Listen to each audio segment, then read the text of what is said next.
जय श्री कृष्ण। राधे राधे। सकाल থেকে মনটা প্রচুর খারাপ ছিল সত্যি। এখন জিনিসটা দেখে না খুব খুব ভালো লাগছে। আর তোমরাও পুরো ভিডিওটার সঙ্গে থাকো, তোমাদের কেমন লাগে দেখো আর অবশ্যই তোমরা বলো। পৃথিবীতে যে এখনো ভালো মানুষ আছে সেটা আজ আমি প্রমাণ পেয়ে গেলাম। আমি সকাল থেকে এটাই ভাবছিলি যে ভগবান কেউ কি নেই এই অবলা জন্তুটাকে বাঁচাবে, সেইটা দেখো বলা যা আর দেখানো তা। আমি সত্যিকারে মন থেকে যদি অন্তর দিয়ে কিছু চাই না সেটা আমার অবশ্যই পূরণ হয়। তো সেই জিনিসটা এই যে চোখের সামনে দেখলাম তো কি ভালো লাগলো। তারপরে একটা জিনিস কি জানো তো, এমন একটা মানুষ এই মানে এই কুকুর বাচ্চাটার সেবা করছে, তোমরা নিজেরাও শুনলে না খুব আশ্চর্য হয়ে যাব বা তোমাদেরও খুব ভালো লাগবে। আমরা ভালো মানুষরা হয়তো এতটা ভাবিনি, কিন্তু সেই মানুষটার প্রতি মানে সেই মানুষটাকে মানে আমার চেয়ে বয়সে অনেকটাই ছোট। আমি চাই ওই প্রিয় বোনটাকে আমি ধন্যবাদ দিতে, আর ওই বোনটা যেন অনেক অনেক ভালো থাকে। আর খুব খুব মানে আমি আশীর্বাদ করি যেন ভালো থাকে। আমি কি বলবো, ভাষা খুঁজে পাচ্ছি না। সকাল থেকে এই কুকুর বাচ্চাটা প্রচুর প্রচুর ছটকাচ্ছিল, এতটাই ছটকাচ্ছিল যে না খাওয়া দাওয়া করছে না কিছু।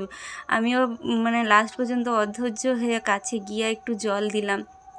জল তো খাচ্ছিল না, তো কি হয়েছে বুঝতেও পারছিলাম না। আমরা সবাই আশ্চর্য হয়েছিলাম, বারবার বাড়িয়ে দেখছিলাম যে কি হয়েছে কি হয়েছে। তখন ওই বোনটার তো সেই বোনটার পরিচয় বা বোনটাকে আমি অবশ্যই দেখাবো, তোমরা পুরো ভিডিওটার সঙ্গে থাকো, তোমাদেরও ভালো লাগবে আর তোমরাও ওকে আশীর্বাদ করবে। মানে এরকম মানুষ যেন পৃথিবীতে অনেক অনেক দিন থাকে, নাহলে এই যে এত অবলা জন্তুগুলো যে হুট করে চলে যায় না, খুব খারাপ লাগে, খুব খারাপ লাগে।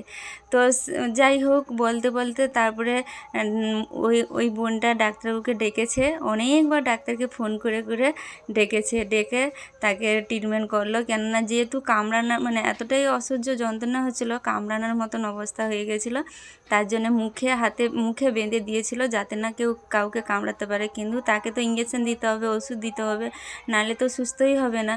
তো ওই জন্য সবাই মিলে দাঁড়িয়ে দাঁড়িয়ে দেখছিলাম। তো ডাক্তারবাবু মানে আসছে, এসে জ্বর আছে নাকি চেক করলো, তারপরে এই যে ওষুধ স্যালাইন দিতে হবে। তারপরে সেই বোনটাকে আমি বললাম যে তোমরা যেহেতু ট্রিটমেন্ট করছো মানে দেখাশোনা করছো, তাহলে তোমার বাড়ির সামনে রাখলে তো ভালো হয়। তুমি বারবার আসছো যাচ্ছ, আর তোমরা কাছে রাখো, দেখবে খুব ভালো লাগবে। আর আমিও একটু ভাববো যে না কোথাও না কোথাও আছে। আর এখানে তো সারাদিন ওই ভিজার মধ্যে পড়ে আছে, তো বলতেন ওকে নিয়ে যাওয়া হবে। আর দেখো কেমন করে যে নিয়ে যাবে সবাই খুঁজে পাচ্ছে না।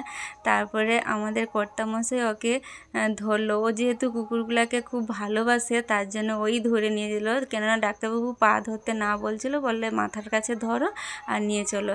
তারপরে এই যে নিয়ে যাচ্ছে, কেননা স্যালাইন দিতে হবে, ইঞ্জেকশন দিতে হবে, তবে যে ওর যন্ত্রণাটা পড়বে। এত পরিমাণে যন্ত্রণা হচ্ছিলো সেটা তোমরা না সামনে থেকে দেখলে বুঝতে পারবে না। যাই হোক, বোনটা যেন আমার অনেক অনেক ভালোবাসা রইল বোনের জন্যে। আর বোন যেন এইভাবে সবার প্রতি মায়া মানে ভালোবাসা সবার কাছ থেকে যেন পায়, আমি এটাই বলবো। তো আমার এই ভিডিওটা করার কোনো ইচ্ছাই ছিল না, কেন করেছি জানো তো, আমার মনের ইচ্ছাটা যে পূরণ হয়েছে তাই আমি এই ভিডিওটা করলাম।